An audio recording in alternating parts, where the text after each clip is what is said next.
Les gars, on est enfin arrivé à la dernière ronde du tournoi 2. J'ai signé effectivement la 8e ronde. Donc trop content parce que pour les points, j'en suis à 4,5. Non, à 5 sur 7. 5 sur 7, donc très très bien. Je me dis, si je gagne celle-là, 6 sur 8, ce serait parfait. Ce serait franchement que 2 défaites, ou une défaite et 2 matchs nuls, ça aurait été très très bien.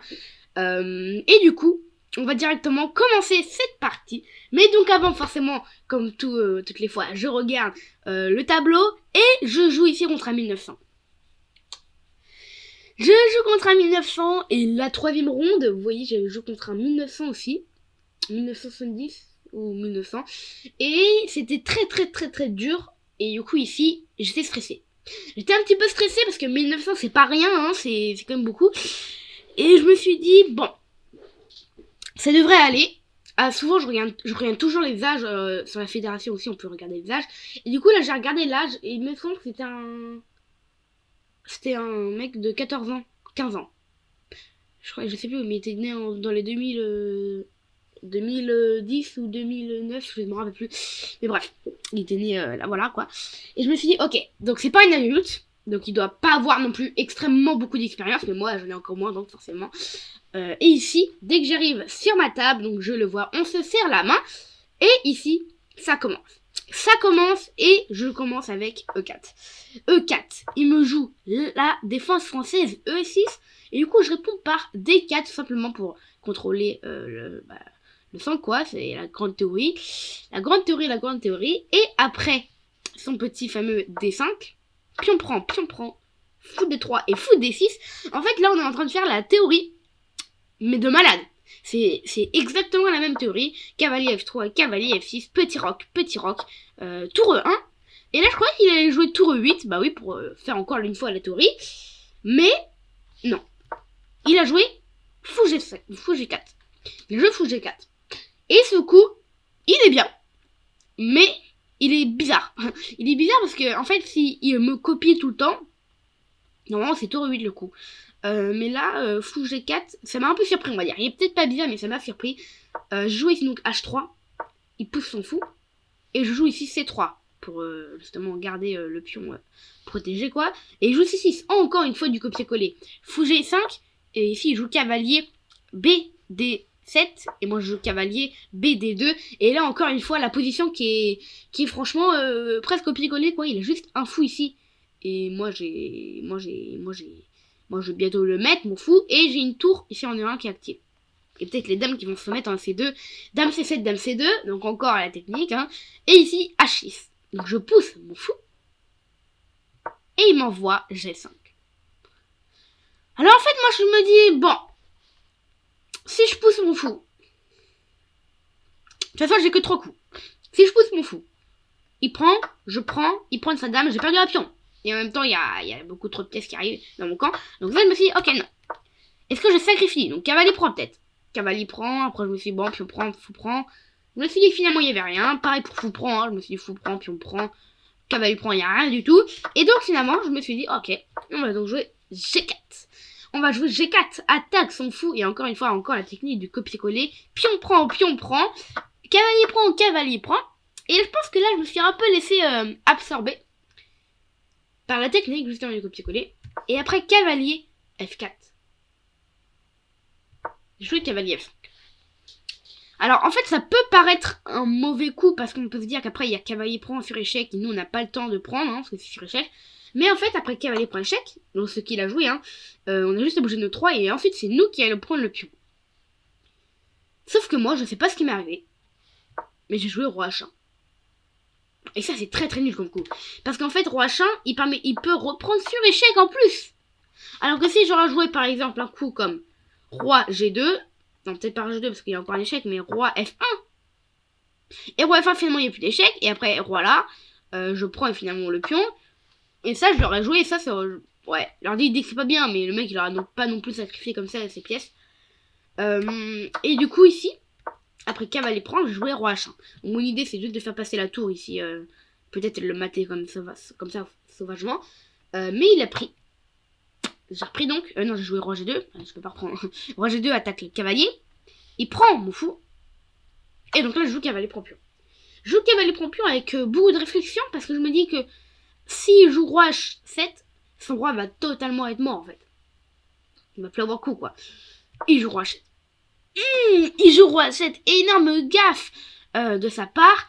Donc moi, je me suis dit que sur tour H1, premier coup, je me suis dit, putain, mais non, ça peut pas aller, tour H1. Tour H1, mais en fait, j'ai même pas regardé. Enfin, je pense que j'ai regardé, mais genre 2 secondes. J'ai dit, tour H1, ouais, non, ça laisse le cavalier qui peut s'enfuir. Alors qu'en fait, il est juste cloué. Ça laisse le cavalier qui peut venir là. Alors qu'en fait, il est juste dame prend cavalier. Et du coup, c'est le meilleur coup. Mais ici, j'ai gaffé à mon tour. Et je jouais dame prend D3. Bon, c'est pas une gaffe, mais c'est un coup manqué. Attaque le roi sur échec, quoi. Mais il fait roi prend. Et finalement, là, il a plus 4 quand même. Hein. Sans compensation pour moi. Enfin, à part la liberté, effectivement, de l'espace, là. Je joue roi tour H1, il déplace son roi, bim. J'attaque avec la dame, je fais un échec. Du coup, là, il a plus beaucoup de place, finalement, pour son roi. Et niveau temps, niveau pendule, c'est à peu près... on n'a pas extraordinairement bien réfléchi. Donc, on va dire que on a tous les deux 6 minutes. Moi, je crois que j'avais un petit peu plus, genre 7 minutes. Ici, il bouge son roi, donc roi F6. Et je joue tour E1. Tour E1. Mon idée, c'est de prendre la colonne et tout simplement que le roi ne puisse plus s'enfuir, quoi. Et sur dame H4... Ah, j'ai loupé des trucs, là. Tour F1...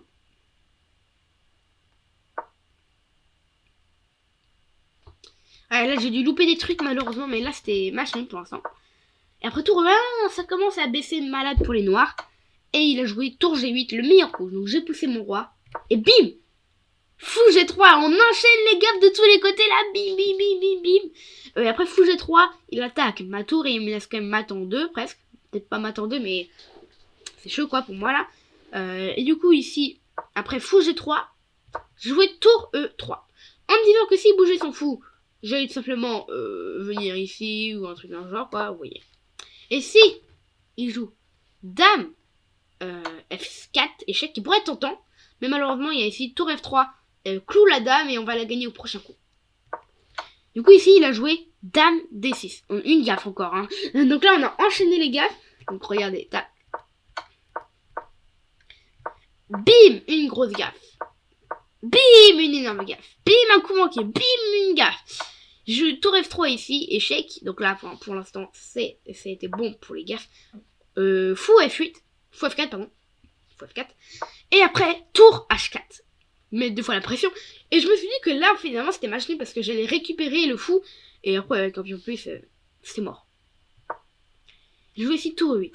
Prise. Le roi, il bouge. Tour prend. Donc là, je double ici sur la colonne 7. Et je me dis, peut-être il y a des tours prend cavalier avant. Il joue ici roi 8. Et il n'y a plus de coups. Et il n'y a plus de coups, les gars. Ici, la partie ne s'est pas terminée. Mais j'ai plus de coups. Oh là là là là, les coups ne sont pas n'ont pas enregistré en fait. La caméra elle a coupé ou elle a plus de batterie ici. Et du coup j'ai plus les coups de cette partie malheureusement. Bon j'ai le résultat forcément hein, mais j'ai pas le coup. Et du coup j'ai dû faire un truc comme dame la échec. Le roi il a bougé. Et je me suis dit que j'allais échanger les dames avec dame F4. Mais il a dû faire un coup comme ça. Et ici, j'étais mort. J'avais plus que, genre vraiment, j'étais mort. J'avais plus que 1 minute et lui, 1 minute 30. Et en fait, son idée, c'était juste d'attaquer là. Je sais pas si c'était ce coup-là, hein, mais genre, je pense que c'était un des coups comme ça, quoi. Et que là, j'ai joué... Je me rappelle, je sais plus trop si c'est ça, mais j'ai perdu. Mais j'ai perdu. Effectivement, j'ai perdu cette 8e ronde. Je sais plus comment j'ai fait parce que avec la caméra, il me manquait genre 5 coups et ensuite j'ai abandonné ou il m'a maté. Non, j'ai perdu autant. J'ai perdu autant mais j'étais au bord du mat. Et du coup, après dame H4, je pense qu'il a joué comme un coup, comme voilà quoi, vous voyez. Mais je sais pas si c'était dame H4. Bref, malheureusement, j'ai perdu cette partie de la 8e ronde du tournoi 2. J'ai tigné. Ah là là là, c'était match nul pourtant hein, ici. Hein. Et 5 coups plus tard, c'était totalement totalement mort pour moi. Ah là là là là là là là là là, le match nul, il m'a fait mal. La victoire, encore un match nul, ça aurait été allé. Mais là, la défaite, elle m'a fait mal, oui, effectivement. Et à la fin, il m'a dit, ouais, c'était soit toi, soit moi qui allait perdre, ou un truc dans le genre, quoi. Parce qu'effectivement, la partie était ultra méga. Il y a eu plein de vagues partout. Vous voyez, là, bim, ça, c'est tout noir. Bim, c'est tout blanc. Ensuite, bim, c'est tout blanc, c'est tout noir. Bim, c'est tout blanc. Bim. Ah non, ici, bim, c'est tout blanc. Bim, c'est tout noir. Bim, c'est tout blanc. Ah non, c'est égal. Là, c'est égal. Et après, c'était plutôt égal, forcément. Et après, pendant tout le reste de la partie, c'était égal. Sauf là où il a eu un petit... Là, c'était avantage blanc et l'avantage noir. Mais sinon, a priori, c'était égal. Ouais, sinon, a priori, tout le reste, c'était égal. Donc, voilà. Je suis quand même content de l'avoir joué cette partie parce que j'ai appris quand même quelques petites choses, on va dire. Si je refais exactement la même partie, par exemple, je saurais qu'à partir de ce moment-là, j'aurais joué Roi G2. Et sur échec, j'aurais joué Roi F1. Roi F1, ça aurait été une galère. Roi F1, ça aurait pas été un beaucoup. J'aurais joué Roi là, alors. Et ouais, et Roi là, a priori, c'est très bon. Ok. Et après, cavalier prend. Parce que ça sert à regarder la théorie. Dame prend et c'est large gagnant pour les blancs. Ok, ça marche. Donc voilà. Voilà. Pour le bilan de la partie, on a très mal joué forcément. Tac, moment fort. 77 de précision pour moi et 80 pour eux. Ah là là, c'était une partie quand même mouvementée, hein, mais belle. En vrai, moi je la considère comme belle parce qu'en fait j'ai appris de mes erreurs, dans cette partie en tout cas, et je pense qu'elle était bien. Donc voilà, donc j'ai terminé ici avec 5 points sur 8, donc c'est pas ouf, mais c'est pas dégueulasse non plus du tout, hein, parce que c'est au-dessus de la moyenne. 4 sur 8, ça aurait été la moyenne. 5 sur 8, c'est pas mal du tout, ouais. C'est pas mal du tout. Et du coup, j'ai été encore 999 hello à partir de cette partie, quoi. 999 hello. Et là, du coup, j'ai récolté un prix, effectivement, entre les 900 et les 1100 hello. C'est moi qui ai le mieux joué. Du coup, je suis content, j'ai récupéré 30 euros. J'ai récupéré 30 euros, du coup, j'ai remboursé le tournoi qui a coûté 20 euros peut-être au total. Ou 20 euros ou 15 euros. Du coup, j'ai remboursé. Trop cool. Trop cool. J'ai aussi obtenu des livres à un moment. Par ici. Ouais, j'ai obtenu des livres aussi. Mais voilà, c'était donc très bien. Les livres, c'était des livres de BD, c'était des BD quoi, mais des trucs pour lire quoi. J'ai récolté 2 prix donc voilà, très content d'ici ma petite performance on va dire. 5 sur 8 c'est franchement pas mal, mais du coup si j'aurais pu faire pour le prochain tournoi 6 sur 8, ça serait encore très bien. Donc voilà, bref, en tout cas j'espère que vous avez adoré cette petite vidéo, la fin de ce tournoi de Gétigné. Moi il m'a très plu en fait ce tournoi parce que 5 sur 8 c'est franchement pas mal et j'ai appris je pense de mes erreurs dans quelques parties vous voyez. Sinon, si vous n'êtes pas encore abonné, pensez, parce que la plupart des gens qui regardent les vidéos ici ne sont pas encore abonnés. Donc si vous n'y avez pas pensé avant, vous pouvez ici le faire, ça me ferait franchement ultra méga plaisir. Et sinon, comme toujours, on se retrouve très bientôt pour une nouvelle vidéo. Ciao!